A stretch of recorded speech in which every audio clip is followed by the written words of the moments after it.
In this video, we look at the difference between the words a, an, any, and some. We use a or an with singular countable nouns. A comes before nouns that start with a consonant,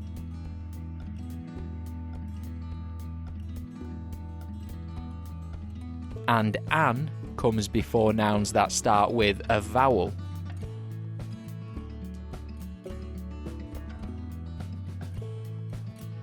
We use some with plural nouns in positive sentences,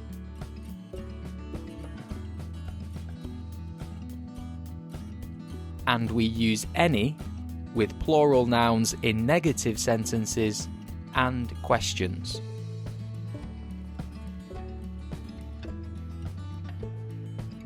And finally, we can also use some in a question when we're offering someone something.